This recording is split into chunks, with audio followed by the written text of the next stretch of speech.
Isu sampah haram antara fokus utama diberi tumpuan. Kawasan rehat dan rawat rider 3R dibina di Ipoh. Sebanyak 20 lokasi terpilih laksana MBI Free Wi-Fi. Assalamualaikum dan salam sejahtera. Isu sampah haram antara fokus utama yang akan diberi tumpuan oleh Majlis Bandaraya Ipoh MBI dalam usaha menjadikan Ipoh bandaraya terbersih menjelang tahun 2023. Ke arah itu, Datuk Bandar Ipoh Datuk Rumaizi Baharin berkata, beberapa jentera dan peralatan akan ditambah tahun ini bagi memastikan pengurusan sampah haram dapat dilaksana dengan lebih sistematik dan teratur. Selain itu, pihaknya juga akan memperkukuhkan lagi kerjasama dengan agensi lain serta melantik konsesi baru untuk tujuan pembersihan. Cabaran yang paling utama sikap manusia.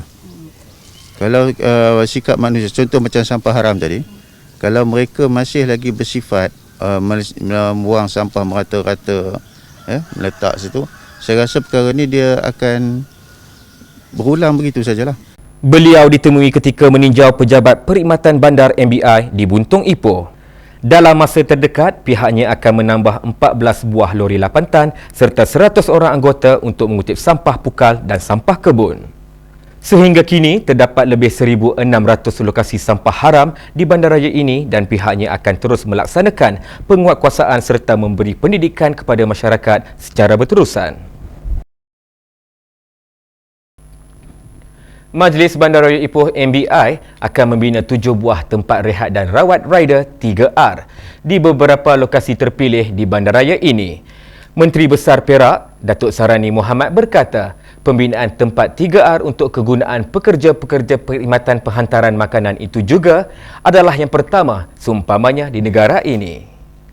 Menurutnya, inisiatif MBI itu adalah untuk menyediakan satu ruang khusus yang selesa kepada petugas-petugas tersebut selain sebagai penghargaan terhadap peranan mereka sebagai pekerjaan barisan hadapan.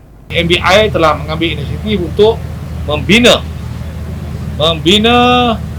7 buah tempat berteduh mereka. Jadi nanti waktu-waktu tertentu dia boleh berkumpul di situ, dia boleh berehat di situ, dia boleh berjumpa, boleh berbincang, boleh mecorak kecil dan boleh solat. Dia ada tempat solat di situ. Peruntukan kerajaan negeri lebih kurang hampir 500,000, 499,000 lebih tadi Tiap satu bernilai 21,000 lebih untuk disiapkan. Jadi kita harap dalam tempoh 2 bulan boleh disiapkan sempurna. Kita dah mula minggu lepas. Jadi insya-Allah boleh digunakan oleh para rider. Antara 7 lokasi pembinaan tempat 3R adalah di Pusat Bandar Berhadapan Ipoh Pret, Meru Raya, Jelapang Ipoh Garden dan Medan Gopeng. Terdahulu, Datuk Sarani menyempurnakan majlis pecah tanah pembinaan projek 3R pertama di Pusat Bandar Berhadapan Ipoh Pret. Majlis Bandaraya Ipoh MBI sedang menyediakan kemudahan internet percuma di 20 lokasi terpilih sekitar bandaraya ini. Datuk Bandar Ipoh Datuk Rumaizi Baharin berkata, kemudahan yang dikenali dengan nama MBI Free Wi-Fi dengan kelajuan 300 Mbps itu dijangka siap pada penghujung April depan. Inisiatif tersebut disediakan bagi membantu pelajar mengikuti pengajaran dan pembelajaran di rumah PDPR selain membantu usahawan mengembangkan lagi pasaran produk mereka secara dalam talian. Dan kawasan yang kita kata ni bukan sekadar 20 je. Kalau keperluan itu ada, kita mungkin tambah. Kita akan tambah. Sekurang-kurangnya kita mahu bandara Ipoh ni dilengkapi dengan Wi-Fi.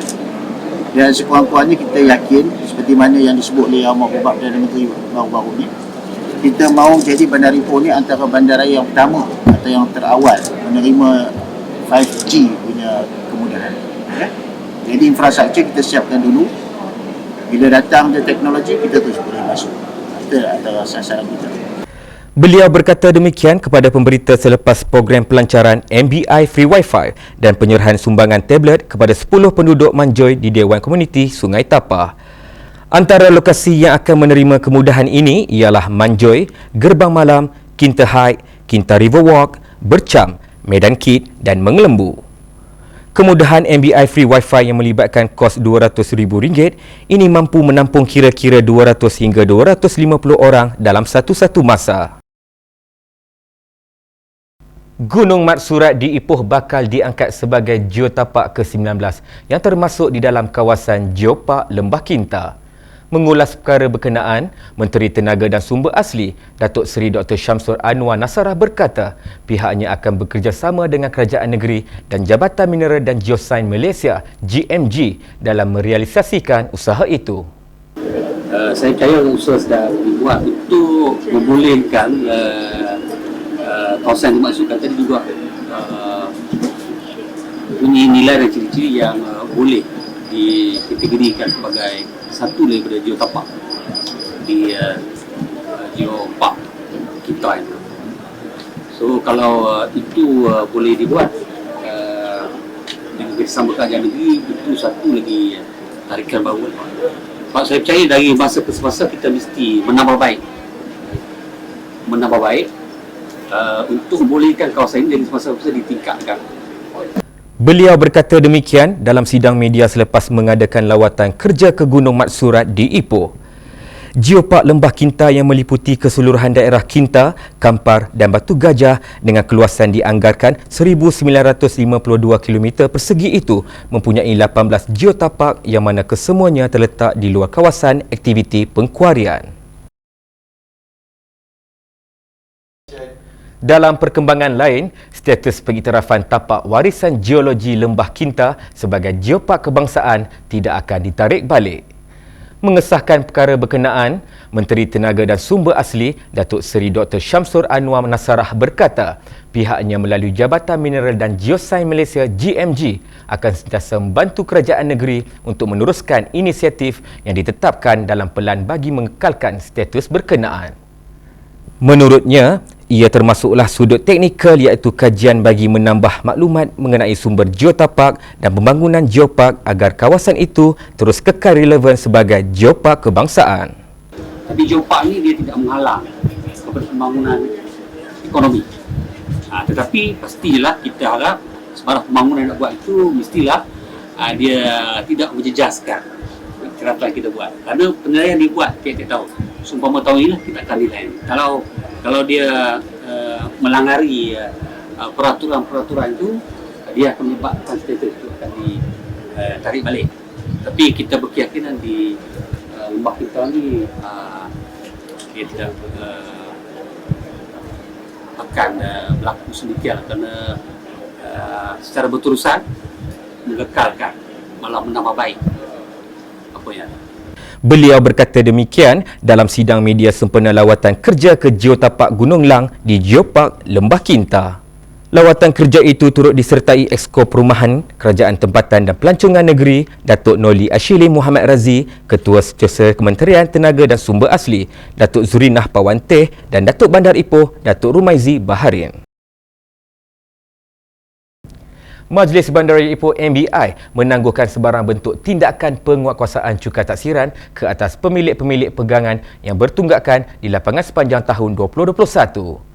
Datuk Bandar Ipoh, Datuk Rumaizi Baharin berkata, pendekatan secara perbincangan akan dilaksanakan bagi mengurangkan tekanan warga kota yang mempunyai tunggakan cukai taksiran. Jelasnya, inisiatif yang dilaksanakan itu sekaligus meringankan beban yang ditanggung oleh semua lapisan masyarakat. Saya juga ingin mengumumkan tarikh akhir bayaran bil cukai taksiran MBI bagi tahun 2021 ini akan dilanjutkan sehingga 2 bulan, iaitu seperti berikut. 1. Tarikh akhir bayaran bil cukai taksiran bagi penggal 1 Palang 2021 akan dilanjutkan sehingga 30 April 2021 dan tarikh akhir bayaran bil cukai taksiran bagi penggal 2 Palang 2021 akan dilanjutkan sehingga 31 Oktober 2021. Datuk Rumaizi berkata demikian dalam sesi pembentangan mesyuarat penuh Majlis bulan Februari di Dewan Mesyuarat MBI. Pembayaran cukai taksiran boleh dilakukan di kaunter pembayaran Majlis Bandaraya Ipoh atau pembayaran secara online iaitu pembayaran e-bayaran melalui laman sesawang MBI di alamat www.mbi.gov.my, perbankan internet, JomPay dan juga PBT Pay. Sekian fokus berita kali ini. Assalamualaikum dan salam hormat.